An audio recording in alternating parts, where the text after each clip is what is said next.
드라마를 보다가 갑자기 눈물이 나신 적 있으시죠? 억지로 참아보지만 눈물이 멈추질 않습니다. 그런데 이상한 건 젊었을 때는 이런 장면에서 울지 않으셨다는 겁니다. 뉴스에 나오는 누군가의 사연을 듣다가 길을 걷다가 어린아이를 봤을 때 심지어 마트에서 흘러나오는 옛날 노래 한 곡에도 눈물이 차오릅니다. 주변에서는 이런 말을 합니다. 요즘 왜 이렇게 약해졌어요? 나이 들더니 눈물도 많아졌네. 그 말을 들으면 괜히 부끄러운 마음이 드셨을 겁니다. 내가 감정 조절이 안 되는 건가? 이게 나이가 들어서 이상해지는 신호인가? 그런데 잠깐요. 이상하지 않나요? 왜 하필 50대가 되면서부터 이런 변화가 생기는 걸까요? 왜 더 나이가 들수록 눈물이 많아지는 걸까요?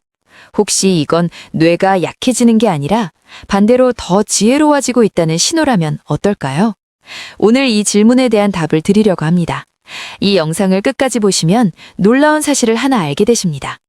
50대 이후에 눈물이 많아지는 건 감정이 약해지는 게 아닙니다. 오히려 뇌가 수십 년의 경험을 통해 더 깊이 느끼도록 진화하는 과정입니다. 세계적인 심리학자들의 연구에 따르면 눈물이 많아지는 이 변화는 오히려 정서적으로 성숙해지고 있다는 증거라고 합니다. 그리고 중요한 게 하나 더 있습니다. 많은 분들이 눈물이 날 때 틀린 방법으로 대처하고 계십니다.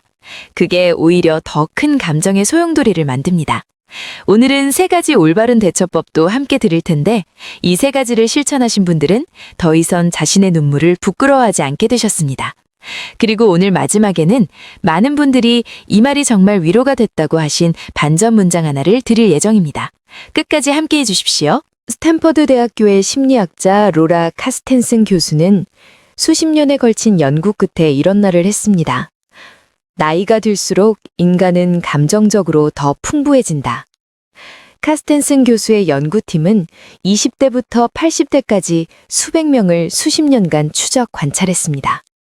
그 결과는 놀라웠습니다. 나이가 들수록 사람들은 긍정적인 감정에 더 민감해지고 의미 있는 것에 더 깊이 반응했습니다. 이걸 학문적으로는 사회 정서적 선택 이론이라고 부릅니다. 쉽게 말하면 이렇습니다.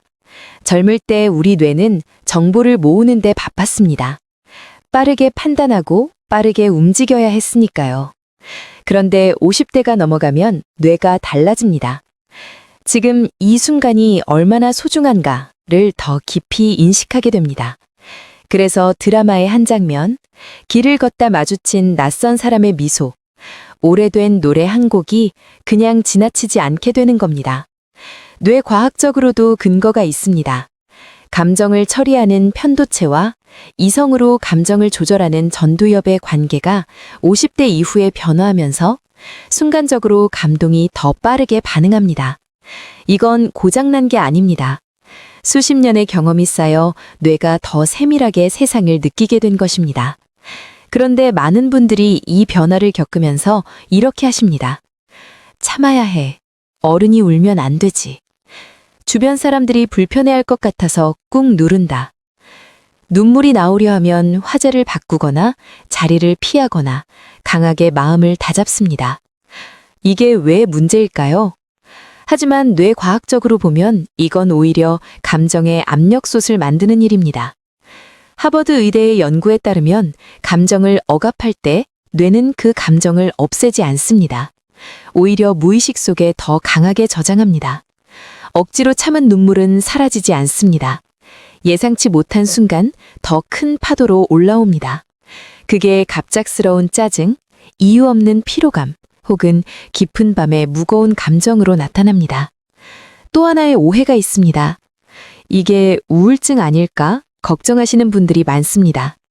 단순히 감수성이 풍부해지는 것과 임상적 우울증은 다릅니다. 감동의 눈물이 나는 건 정상적인 정서 변화입니다. 하지만 2주 이상 지속되는 무기력, 수면장애, 아무것도 즐겁지 않은 상태가 계속된다면 전문가를 찾아보시는 게 맞습니다. 오늘 제가 드릴 해결책은 감동에 반응하는 자연스러운 눈물에 대한 이야기입니다. 그렇다면 어떻게 해야 할까요?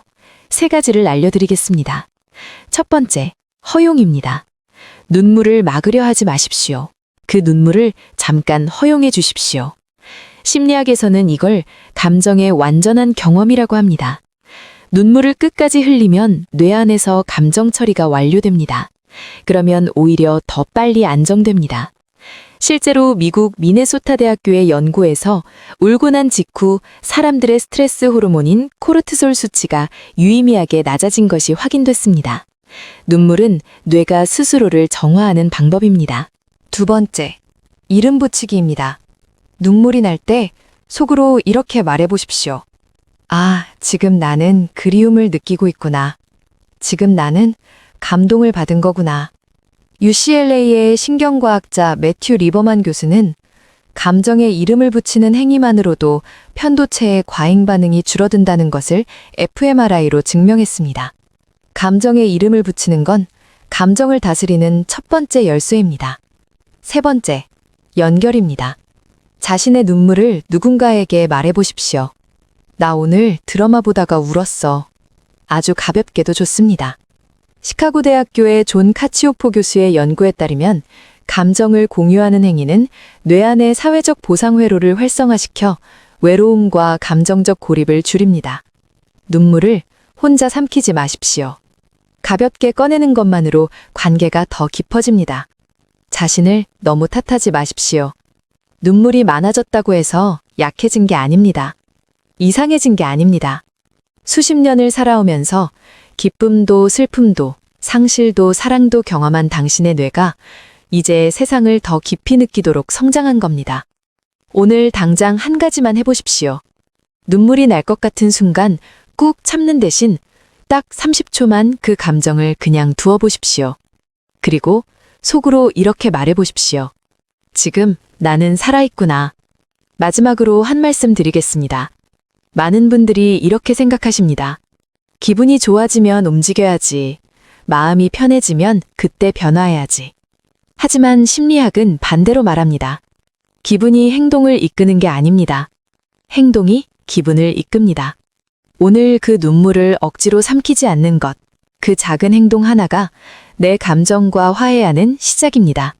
오늘도 봐주셔서 감사합니다. 공감하셨다면 구독과 좋아요 부탁드립니다. 댓글에 나도 그래요 한마디만 남겨주셔도 큰 힘이 됩니다.